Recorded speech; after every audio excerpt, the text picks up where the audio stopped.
Hi, welcome and thank you for joining Edmentum's Getting Started for Teachers in Study Island. My name is Jocelyn and I have been here at Edmentum for about 2 years. I began over in the support department as a customer support representative before I transitioned into my current role as a customer success consultant. Before Edmentum, I spent a year with the little kids in early childhood education, and I became certified to teach within the state of Texas. So just in case we don't have a background on Study Island, I do want to talk for just a couple minutes about it and our research base so that you know what you're getting into. Study Island is at its core designed to support formative assessment strategies in the classroom and continuously engage, monitor, and assess student progress. We want this to be a classroom tool that you can use to help engage your students and inform instruction. So Study Island is designed from the ground up to meet your state standards. That means that we look at your standards and then we build the questions around them. It's designed to ensure that students receive quality practice, academic support, and immediate feedback. We'll take a look at the student side here in a few minutes and kind of discuss what that looks like. It's designed to help you differentiate inside and outside of the program by using a variety of rich practice modes and features, and it supports a lot of student agencies. Students are really able to hold themselves accountable to their own work while providing educators with real-time data. At Edmentum, we're committed to providing programs that truly help students and educators achieve their goals. So we continue to invest in high-quality research so that we can understand the impact our programs are having. In one recent study, we looked at a partner district in which some students were using Study Island and some were not over a 12-week period. After controlling for student ability, we saw that students who used Study Island demonstrated more growth as evidenced on their exact path adaptive diagnostic assessment than those who had not. And from this study, we also noticed that students began to see significant gains at around the 30 minutes per subject per week mark. So when I talk about this research base and I talk about the time spent goals that your administrator may have set, this is what it's based off of, this nice little sweet spot that we found, the 30 minutes per subject per week. To further verify what our research team found, we had this paper peer-reviewed by the researchers at the Marzano Institute, and they did validate our study. So this study qualifies at Study Island as evidence-based intervention under those ESSA guidelines. So in fact, it qualifies under moderate evidence, which is the second highest tier. The Marzano validated study that we just discussed was based on students' growth in Edmentum's exact path adaptive diagnostic assessment, which is a valid and reliable growth measure, but since Study Island is designed to help students improve achievement on state assessments, we also wanted to do some research over there of the effects of using Study Island on state assessment results. So over the past 10 months, we've conducted 3 such studies, including 2 in Pennsylvania and 1 in Arizona, and there are 3 things that we can generalize across the results. The first is that students of similar ability who use Study Island have on average higher state test scores. The second is that students of similar ability who use Study Island were more likely to attain a higher performance level classification. And the third is that the positive effects were most pronounced in math, which is very exciting. So today, in the course of this webinar, we are going to talk about the things that you're most likely to run into as a teacher. So we're going to go over your main page, the teacher page. We're going to run through a few of the things that you can and will likely want to do in Class Manager, and then we'll tour the student side and we'll take a look at the teacher toolkit.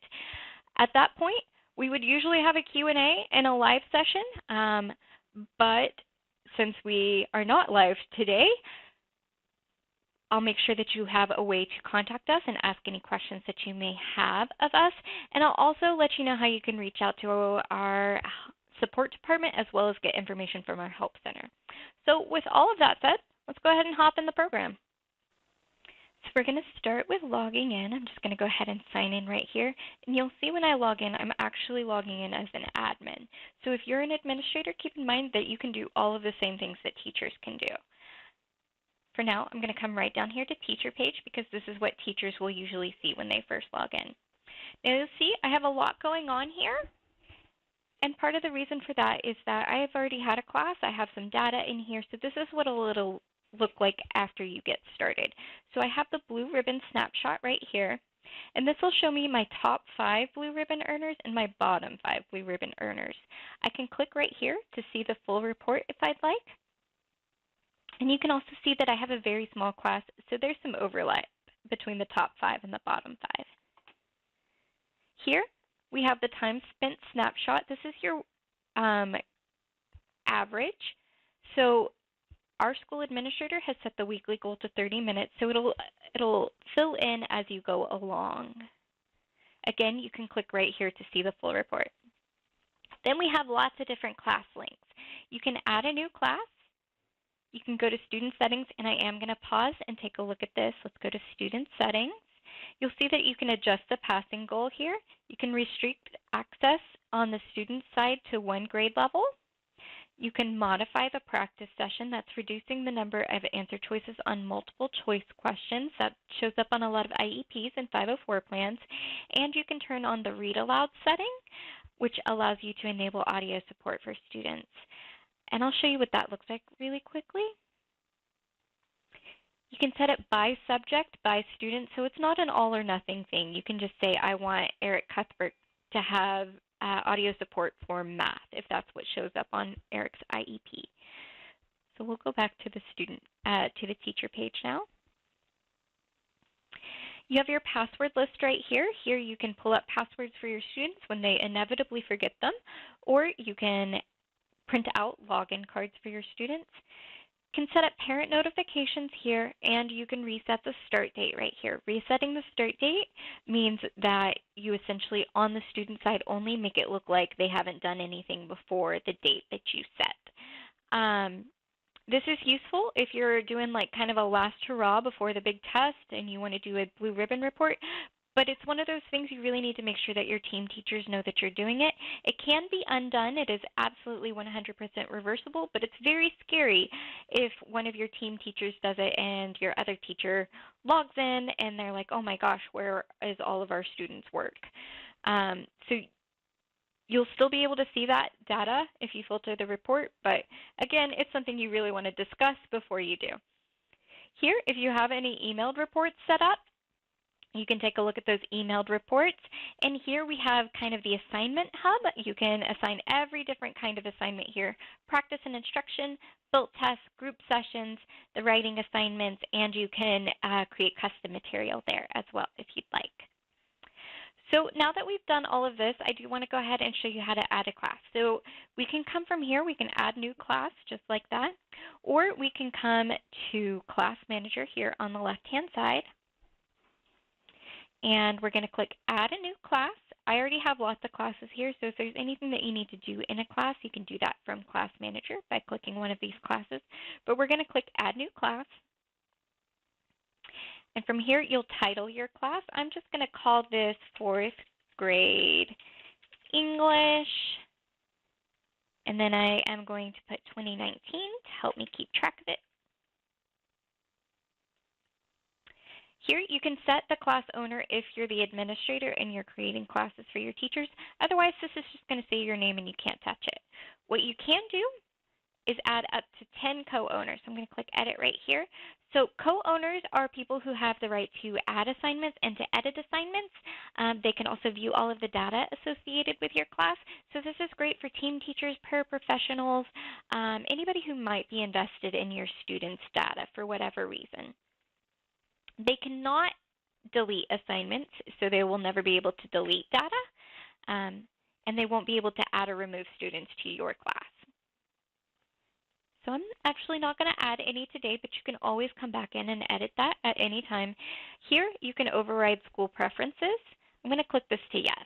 And so let's talk about game mode here.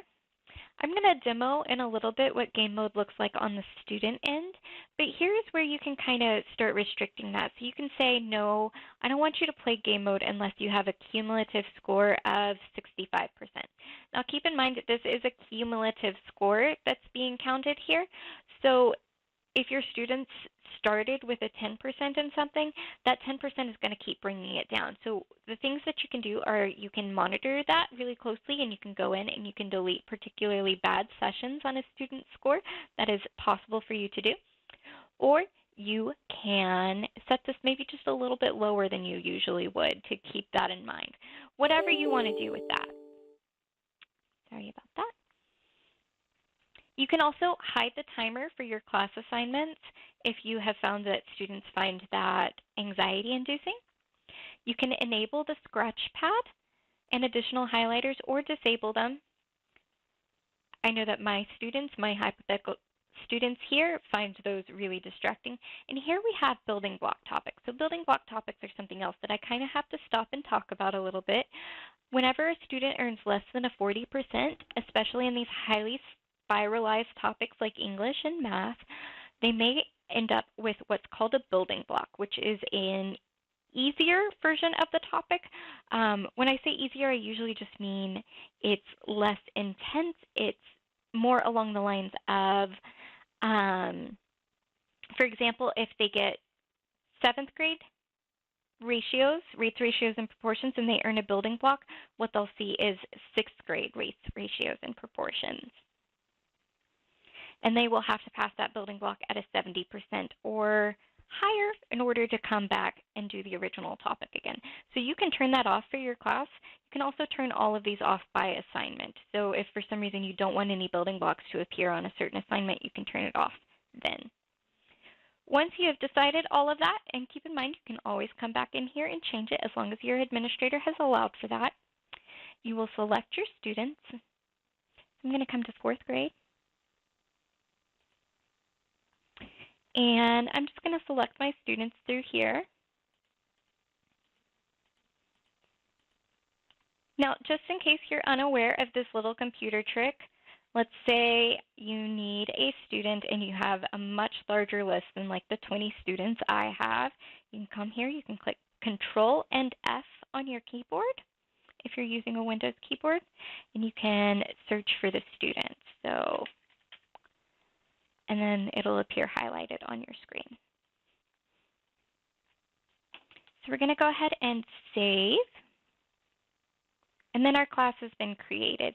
We're going to be right back here on this class properties page, but we can also go to class page and assignments. So here we all have all sorts of good stuff. We have class page activated. So that's just whether or not the students can view the class page. This will be automatically toggled to yes as soon as you assign the class. If for any reason you ever want to remove students' ability to see any of their assignments, you can deactivate your class page. Next, we have block other material. When other material is blocked, students will only be able to use Study Island topics that are assigned. So students, by default, have the ability to independently navigate in the program. You do have the ability to turn that off and have them only do assignments. Keep in mind, this is another one of those things you really need to let your team in. If you decide to do that, let them know that you're planning to do that, because a lot of teachers do have students go in and independently navigate, and if you remove that ability for your class, you're removing the ability for the student, period.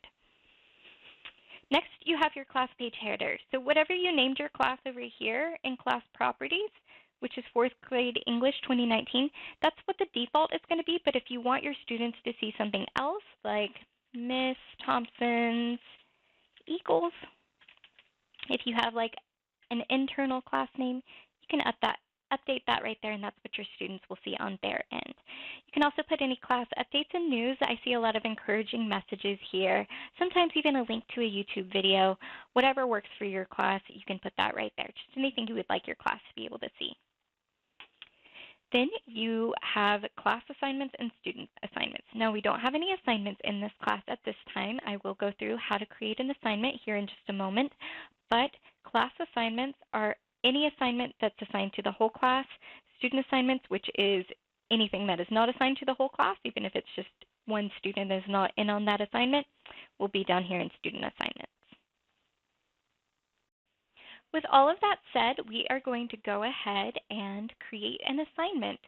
So you can create an assignment from the teacher page like I showed you earlier, or you can come down here to class assignments and click add assignment right here. This is how I like to do it. Everybody will end up with their own preferences. So we have 4 different assignment types, and we have other videos that kind of go more in depth about the group session and the test builder and the writing and assignments. But today we are going to go most in depth about this practice and instruction assignment. The practice and instruction assignments are identical to what the students will see when they go and independently navigate. They'll have the option of practice mode or game mode depending on whether or not you've allowed game mode in your class. Students will receive immediate feedback, so they'll know immediately whether or not they got the question right. And it includes lessons, explanations, and it can be printed out, whatever you need to do. This is really great for drilling those skills. So we're going to go ahead and create this assignment. And this is another place where you kind of want to title a little bit intentionally because you can kind of lose track of assignments once you're well into that school year. So I like to put a date on them. That helps me keep track of everything in order. Here you can choose whether or not to enforce the dates. So if you choose to enforce the dates, the only times that the student will be able to work on the assignment is during the assigned date and between the assigned date and time and the due date and time. So for example, if I were to click yes and then leave this as is, the only time they would be able to work on it is today. Here, you can choose whether or not to activate the assignment. So that's just whether the student can see it. So if you ever forget the difference between these two, you can always look right here at these little question marks. You just give that a click and it'll explain the difference for you. Here you can put any instructions to students you would like.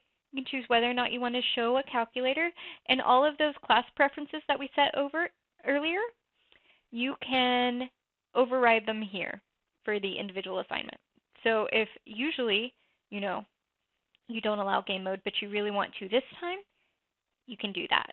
So we'll go to next assignment options, and you'll select your program. This is just going to be your grade, your state usually, and then you'll select your subject. I am going to choose English, Language Arts and Reading, ELAR.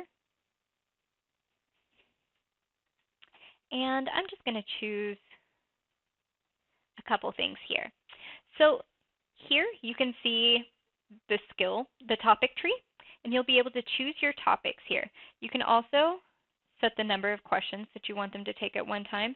This goes down to 5. You can't choose less than 5. I'm still clicking. Can't go farther down. And all the way up to 30.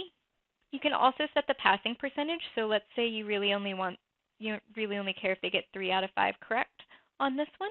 You can set that to 60% if you would like.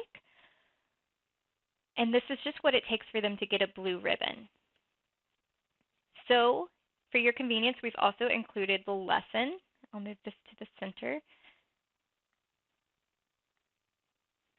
And the lesson is just a short little textbook-like quick refresher. It's not meant to be the end-all be-all of instruction. You can view our question bank. Again, I'll move this to the center. Just so you can make sure that we're asking the right questions. A lot of times people like to ask, can we choose the questions? The answer is yes, but not in practice and instruction. Practice and instruction is designed for students to take over and over and over and really drill and get those skills down. If you want your students to take a more formal assessment and you want to choose those questions, that's what built tests are for. And again, we have another video on how you can create a built test.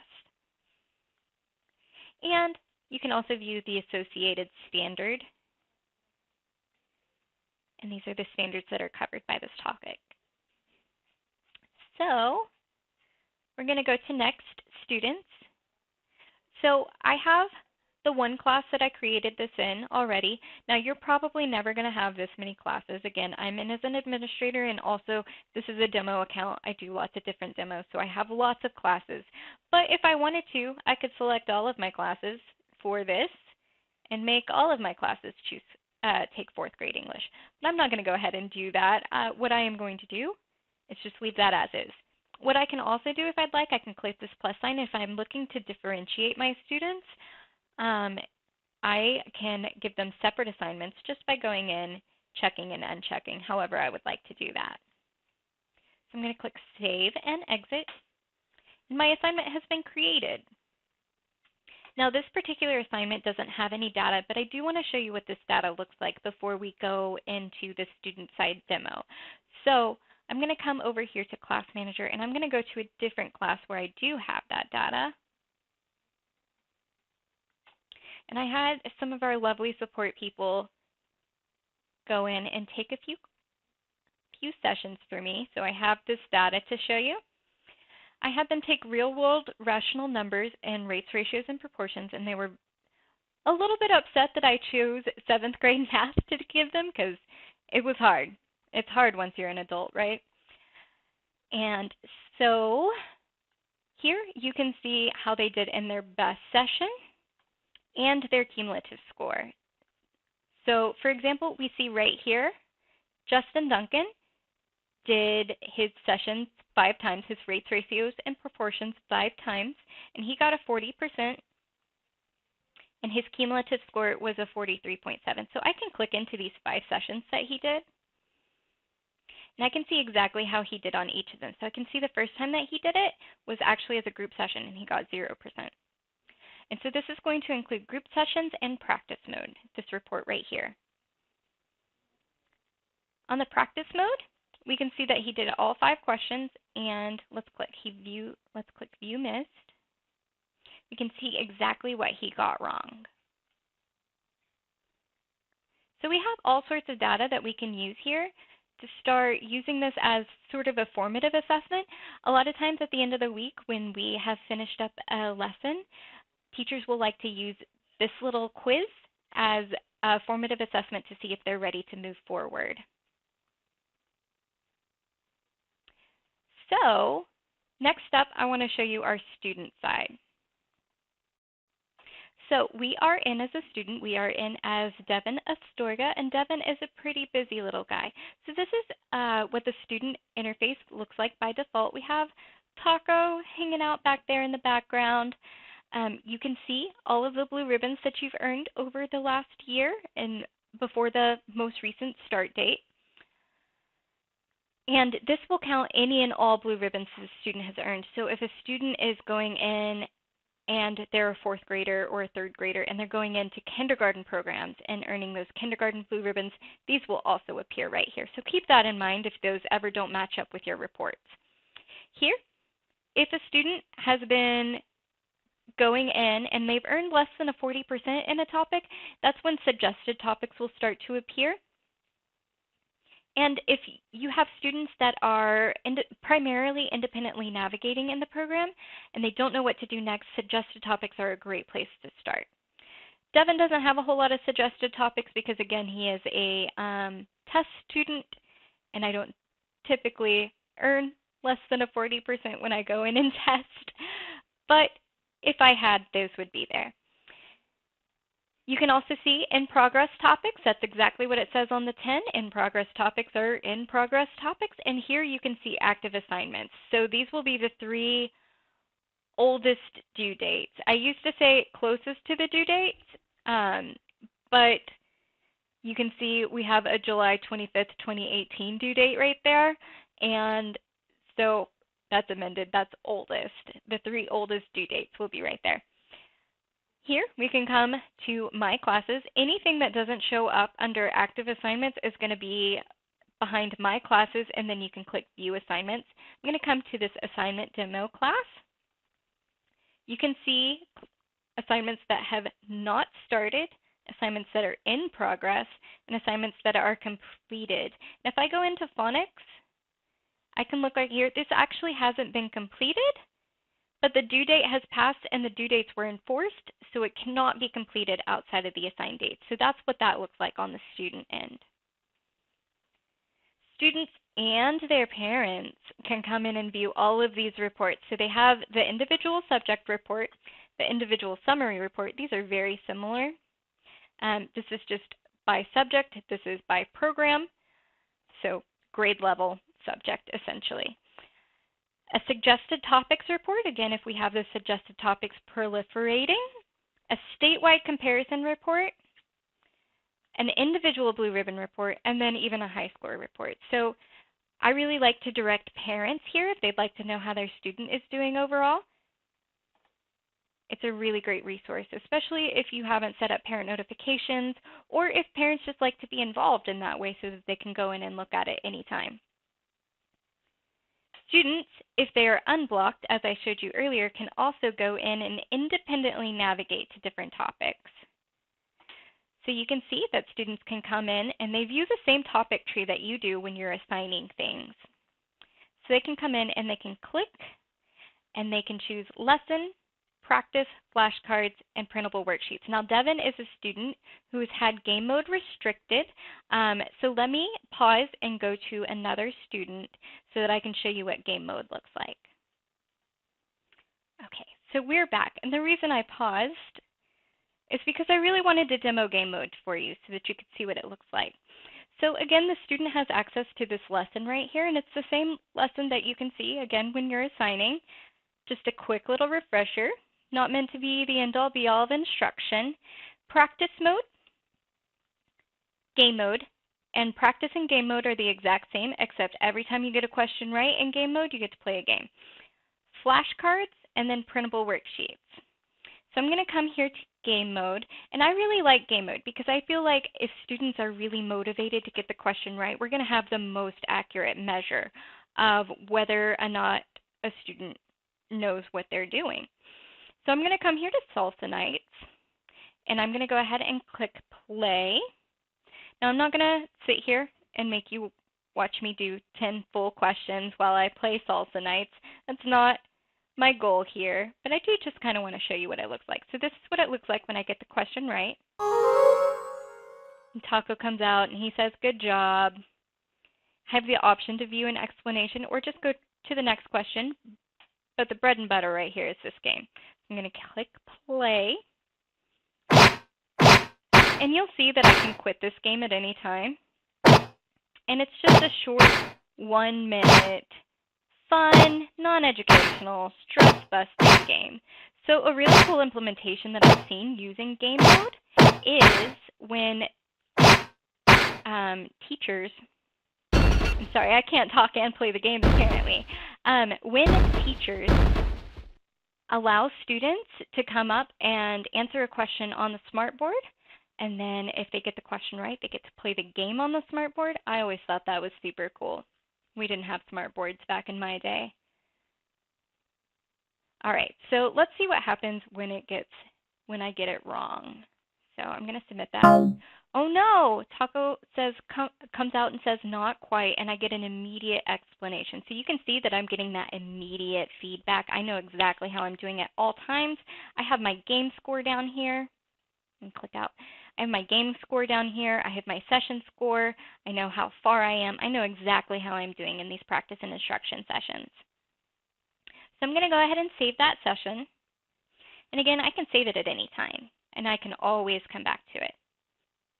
So one more thing I want to show you is our teacher toolkit right down here on the left-hand side. So our teacher toolkit is full of resources that you can use to save time and just help make your classroom go a little smoother. So we have all sorts of different resources here. So you can choose it by the grade level. I'm going to choose 3rd through 5th here, just kind of knock that down a little bit. And then I'm going to choose my resource type. So we have all sorts of different stuff. We have our animations. We have our Tacos video lessons. These are brand new. But I like our lesson plan. So I'm going to come right here, and I'm going to choose math. So right away, I have a bunch of 3rd through 5th grade lesson plans in math. And I could narrow it down a little further by choosing the category right here, but I'm actually just going to come right here to compare fractions to show you. So these come as Word documents, and keep in mind that Microsoft Office is free for educators. So we can come here, we can pull down this lesson plan. I'm going to go ahead and open that up. And so in this lesson plan, and let me expand this, I have so much good stuff. I have the different learning styles targeted. So I have visual, auditory, and kinesthetic, which is great because I'm a very kinesthetic learner. It tells you a great way to pre-assess your students. I also like to use group sessions to pre-assess students, but this is a great way to start pre-assessing your students. It talks a little bit about whole class instruction. what you can do for your advanced learner and your struggling learner, so to give some enrichment and intervention. And you have a ton of supplemental resources right here. So you have the pre-assessment PowerPoint, teaching points, game cards, all of this good stuff. So there is a ton of stuff in this teacher toolkit for you to get your hands into, and we want you to use it for sure. All right. So with all of that said, I know that I have put a ton of information into your brains by now. It is definitely a lot to process, and you probably didn't absorb it all. We went over a ton. So if you have questions, we have two great resources, and one is in product right here, this Help Center. All sorts of stuff is in this Help Center. We have the Getting Started checklist. We have help over here. There's all sorts of good stuff. There are video tutorials, there are walk-me's, all sorts of good stuff in this Help Center. We also have live support. So you can see my name and my email right here. So if you have any questions about what we went over today, you can always email me. But we also have our support contact information. So you can contact support at 800-419-3191, option 3. Or support at studyisland.com. Keep in mind, if it's super urgent, I would always call. It's easier to troubleshoot over the phone. You can also chat in from 7 a.m. to 6 p.m. every day, and they will be more than happy to help you. Again, it's one of those things, if it's super complicated, they may ask you to call because it is more difficult to handle some of these more technical issues over chat. I only say that because I was support. And then, of course, for those basic questions, that Help Center is available to you. So with all of that said, I do want to thank you for taking the time to join us today. I know that as an educator, your time is super valuable, so I don't want to take any more of it. If you have any questions, please feel free to reach out. Y'all have a wonderful rest of your day.